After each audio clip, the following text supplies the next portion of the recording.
हाँ तो दोस्तों इस वीडियो के अंदर हम सभी होटल्स के आईपीओ के बारे में बात करेंगे और जानेंगे कि इस आईपीओ के अंदर आपको कितना लिस्टिंग गेन मिल सकता है और आपको इस आईपीओ के अंदर अप्लाई करना चाहिए या नहीं। चलिए शुरू करते हैं।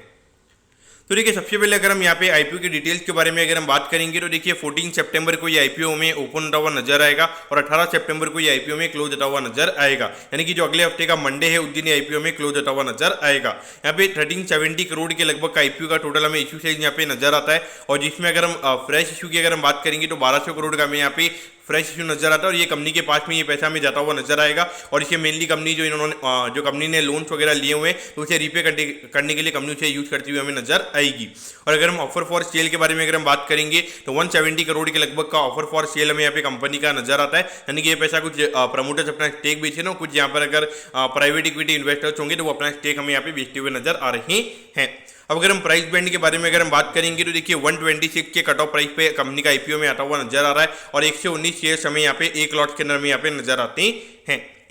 अब अगर हम रिटेल कोटा की अगर हम बात करेंगे तो सिर्फ 10% के लगभग का यहाँ पर हमें रिटेल कोटा नजर आता है, क्योंकि देखिए यहाँ पे कंपनी लगातार लॉस में, अभी तक कंपनी ने एक बार भी प्रॉफिट नहीं किया है। लेकिन अगर हम रेवेन्यू वाइज अगर हम ग्रोथ वाइज अगर हम बात करेंगे तो रेवेन्यू ग्रोथ हमें यहाँ पे कंपनी का काफी अच्छा नजर आता है। अब अगर हम देखेंगे तो 10% के हिसाब से हार्डली 137 करोड़ के लगभग का रिटेल कोटा हमें यहाँ पे कंपनी का नजर आता है। तो अगर यहाँ पे लगभग 1500 करोड़ के लगभग की डिमांड भी अगर हमें देखने को मिलती है तो आराम से यहाँ पे 10 to 11 टाइम्स यहाँ पे रिटेल कोटा हमें यहाँ पे सब्सक्राइब होता हुआ नजर आ सकता है। तो यहाँ पर आपको क्या करना चाहिए, तो देखिए ऑल ओवर अगर हम देखेंगे तो देखिए एक होटल बिजनेस से अभी 10-12 साल ये कंपनी को स्टार्ट हुए हैं और तो नॉर्मली अगर आप देखोगे जो नई होटल्स खुलती है तो उन्हें नॉर्मली प्रॉफिटेबल होने में काफ़ी ज़्यादा टाइम लग जाता है, लेकिन एक बार जब होटल सेटअप हो जाती है और 4-5 साल जब उसको हो जाते हैं तो उसके बाद में वो कंसिस्टेंटली प्रॉफिट देना स्टार्ट कर देती है। लेकिन एक बात आपको समझनी चाहिए कि जो होटल बिजनेस है काफ़ी सिक्लिकल रहता है, लेकिन देखिए अभी मेरे ख्याल से अगर आप देखोगे तो कंपनी मेरे ख्याल से काफ़ी परफेक्ट टाइमिंग पे यहाँ पे कंपनी का आईपीओ लेकर आ रही है, क्योंकि अगर आप देखोगे अभी नवरात्रि आने वाली है, उसके बाद में अगर आप देखोगे दिवाली भी आने वाली है और उसके अलावा इंडिया में इस बार वर्ल्ड कप भी है।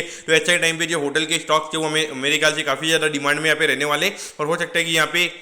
जो परफॉर्मेंस है होटल स्टॉक का यहाँ पे ये पर्टिकुलरली आने वाले 3 से 4 महीने में काफ़ी अच्छा रह सकता है। तो उस पॉइंट ऑफ व्यू से देखा जाए तो मेरे ख्याल से यहाँ पे ज़्यादा लिस्टिंग गेन तो नहीं मिलेगा, क्योंकि अगर आप देखोगे आईपीओ का साइज भी अगर हम देखेंगे थोड़ा काफ़ी ज़्यादा है और रिटेल कोटा भले ही यहाँ पे कम है, लेकिन जो मेरे ख्याल से जो जोमेटो का और उसके अलावा जो पहले पॉलिसी बाजार ये कंपनी जो लिस्ट हुई थी तो उनका जो परफॉर्मेंस है तो वो देख के पब्लिक को मेरे ख्याल से भी मालूम है। तो उसी वजह से मुझे लगता है कि यहाँ पर अगर ये कंपनी मुझे एक बार के लिए लगता तो ये कि प्रीमियम पे ये कंपनी हमें लिस्ट होती हुई नजर आएगी, लेकिन कोई बम्पर लिस्टिंग है यानी कि मोर देन यानी कि 20% से ज़्यादा की लिस्टिंग है मुझे नहीं लगता है कि यहाँ पे ये कंपनी को मिलते हुए नजर आएंगे, क्योंकि अगर देखिए यहाँ पे अराउंड 2700 करोड़ का ऑलरेडी यहाँ पे मार्केट कैप, अगर 20% के प्रीमियम पे भी अगर ये कंपनी लिस्ट होती है तो लगभग वहाँ पे 500 से 600 करोड़ का मार्केट कैप वहाँ पे कंपनी का बढ़ जाएगा। और मेन ये दिक्कत रहेगी कि यहाँ पे जो लॉस वाली कंपनीज है तो यहाँ पे भले QIB की डिमांड हमें देखने को मिलेगी, यहाँ पे रिटेल की डिमांड हो सकता है कि हमें यहाँ पे इतनी ज़्यादा देखने को नहीं मिलेगी, क्योंकि देखिए RR केबल के अंदर आईपीओ के अंदर रिटेल की डिमांड काफ़ी ज़्यादा हमें देखने को मिल रही है। तो हो सकता है कि यहाँ पे रिटेल के बाद में उसके बाद में सभी होटल्स में पैसे लगाने के लिए इतना इंटरेस्ट उनका नहीं होगा, क्योंकि यहाँ पे लॉस मेकिंग भी तो बहुत सारे लोगों को जो लॉस मेकिंग बिजनेसेस होते हैं वो इतने अच्छे नहीं लगते हैं। तो मेरे ख्याल से अगर आपका लॉन्ग टर्म व्यू यानी कि अगर कम से कम लॉन्ग टर्म व्यू तो मैं नहीं बोलूँगा, क्योंकि देखिए होटल बिजनेस है तो लेकिन यहाँ पे एक चीज़ मुझे एक और अच्छी नजर आती है, अगर 1200 करोड़ के लगभग अगर ये कंपनी अपना लोन क्लियर कर देगी तो वहाँ पे 100 से 150 करोड़ का जो कंपनी का इंटरेस्ट कॉस्ट है वो हमें कम होता हुआ नजर आएगा। तो ये कहीं ना कहीं कंपनी की लॉन्गिविटी को हमें बढ़ाता हुआ नजर आएगा, क्योंकि इससे जो कंपनी का फाइनेंशियल रिस्क है वो कंपनी का कम हो जाएगा और यहाँ पे जो कंपनी की क्रेडिट रेटिंग है वो भी इंप्रूव हो जाएगी, क्योंकि यहाँ पे इक्विटी बढ़ जाएगी, डेट कम हो जाएगा। तो उससे कंपनी को अगर फर्दर अगर होटल्स वगैरह बनानी है तो उस पर कंपनी को एक